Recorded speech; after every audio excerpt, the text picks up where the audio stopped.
Durante o 18º Fórum Empresarial LEAD, em Campos do Jordão, o ministro da Economia, Paulo Guedes, disse que a reforma da Previdência tem que ser potente e é preciso fazê-la já. O ministro criticou o regime de repartição previdenciária e afirmou que não tem nada a ver com direita ou esquerda a defesa das reformas. Guedes também desaprovou o segmento do setor empresarial que, abro aspas, acham que é melhor ir a Brasília fazer pedidos do que entrar na competição. Questionado sobre o bate-boca na Comissão de Constituição e Justiça na Câmara dos Deputados nessa semana, o ministro disse que essas coisas acontecem. Abro aspas para o ministro. Eu vou ter medo de perder a paciência depois de 6, 7 horas de audiência com quem me desrespeitou? Pois bem, começo com você agora, Carlos Andreasa. Tem que ser potente a reforma da Previdência. E a proposta da PEC mandada para a Câmara é potente, sem precedente, na ordem de 1 trilhão, pouco mais de 1 trilhão, como sabemos, uma idade mínima 65, 62, que é rigorosa, poderia ser maior, 65, mas está bom assim, a regra de transição muito curta. Foi feito o trabalho, mas é preciso ir além. Veja, nesse evento, ao atacar o regime, com toda razão, o regime de repartição, o ministro da Economia outra coisa não faz senão defender o seu projeto de capitalização. A segunda etapa, uma reforma da Previdência potente, da ordem de 1 trilhão, para ter condições de financiar a migração para o sistema de capitalização. Essa é a tese do Paulo Guedes e ele a defendeu hoje. Não quero plantar a cisânia aqui, mas são fatos. No mesmo dia em que o presidente da República, em café da manhã com jornalistas, no mesmo evento em que no passado falou sobre o seu desejo da idade mínima das mulheres em 60 anos, nesse mesmo evento, hoje, na sua nova edição, falou contra o regime de capitalização. Daquele jeito, não, nós queremos aprovar a reforma conforme está entregue, mas o regime de capitalização talvez seja muito difícil, se houver resistência, se o Congresso não quiser, eu acho que ele vai cair. Entregou. É preciso começar a contabilizar as falas do presidente, porque são pequenos atentados contra a reforma da Previdência, que é do governo dele. Então ele entregou agora a capitalização. Vejam, o projeto ainda não começou a tramitar de fato. Ele está na CCJ, mal tem relator. Ainda não chegou ao debate casca-grossa, que ainda virá. Aquilo que aconteceu na CCJ, Paulo Guedes e PT e PSOL e a turma dos tigrões, aquilo ali é fichinha perto do que acontecerá no plenário e antes na comissão especial.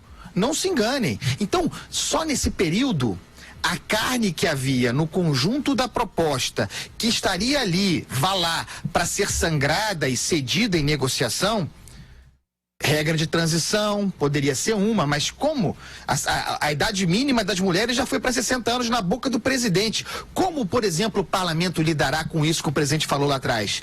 Vai ignorar o que o presidente falou, que é uma facilidade?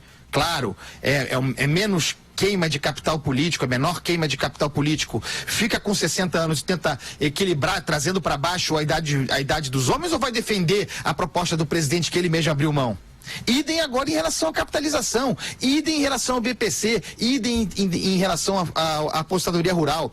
São vários itens, possivelmente colocados ali como gordura para ser queimada na negociação política, que já de partida estão perdidos e que tem peso. Para onde vai agora? Vão mexer na regra de transição? Vão alongar a regra de transição? Como é que vai ser?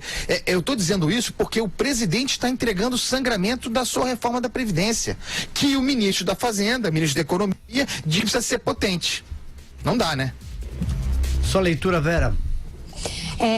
Pois é, eu acompanhei pouco esse evento do Paulo Guedes, porque eu tô aqui, só vi a repercussão e eu vi também essa fala que o Andreasa se refere do presidente no café da manhã com jornalistas hoje.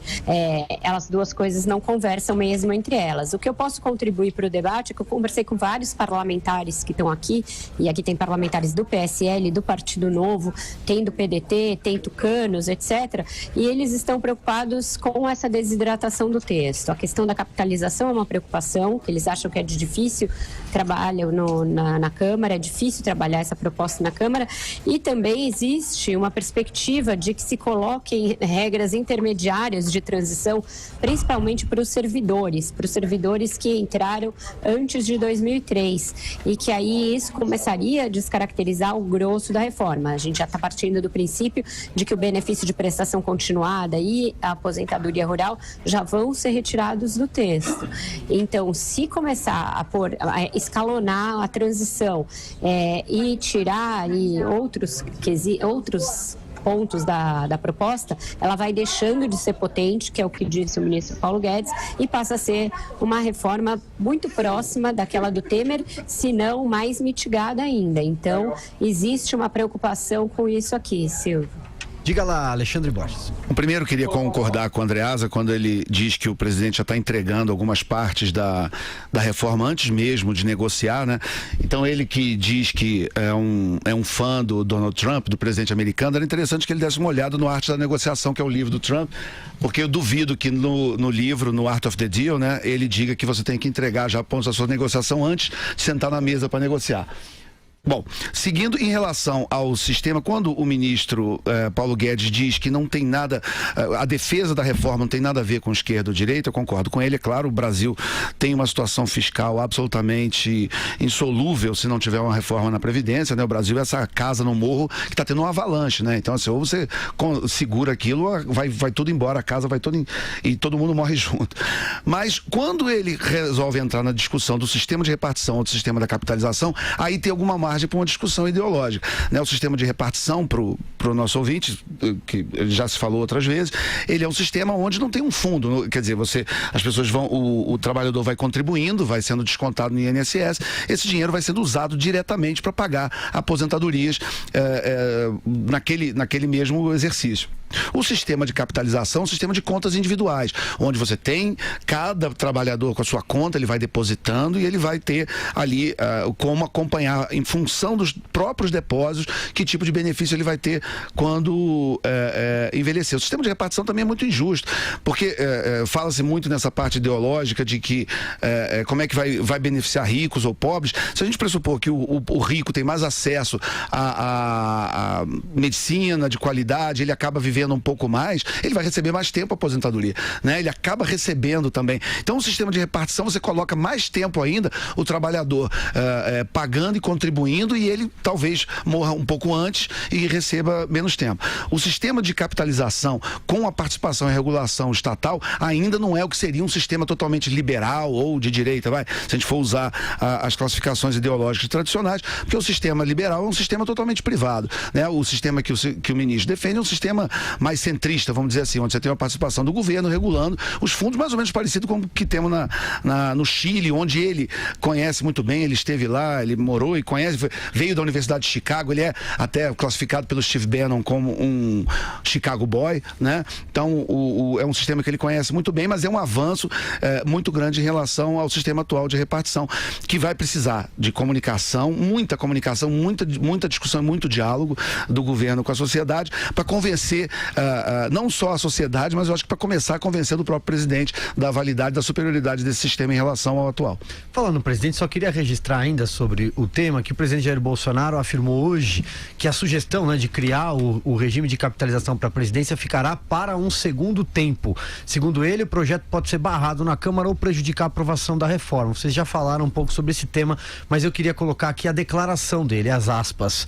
Se introduzir agora, vai complicar. Deixa para um segundo tempo, deixa para um segundo turno. Se lá acharem que tem uma reação grande, tira a proposta. Pois bem, André, você quer fazer um complemento sobre a reforma ainda? Eu quero, porque, veja, Silvio, essa fala do presidente Jair Bolsonaro faz todo sentido na boca e, portanto, na cabeça de um parlamentar. O Jair Bolsonaro que exprime essa ideia é aquele que esteve 28 anos na Câmara. Essa lógica faz sentido, é assim mesmo. Só que ele não é mais deputado. Ele é o presidente da República que levou este projeto, assim como está, na íntegra, debaixo do braço ao parlamento.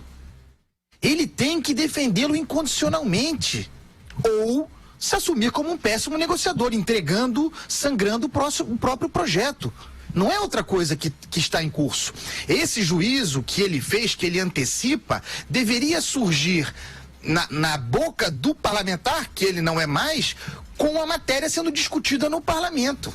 Ao fazer isso, no entanto, ele antecipa uma lógica parlamentar correta na boca do presidente e facilita, entre aspas, a vida daqueles que querem facilidade mesmo, que não querem ter que aprovar um projeto que custa politicamente. Então, é um erro, isso é um erro grave, é um erro básico de política. Vera, você também tem um complemento, né? Não, só lembrando que sim, a reforma da Previdência pressupõe um regime de capitalização, porém, isso não está na PEC, então não chega a prejudicar a aprovação da PEC. A PEC pressupõe que o regime vai mudar para capitalização, mas essa mudança vai ser feita por um projeto de lei em separado depois.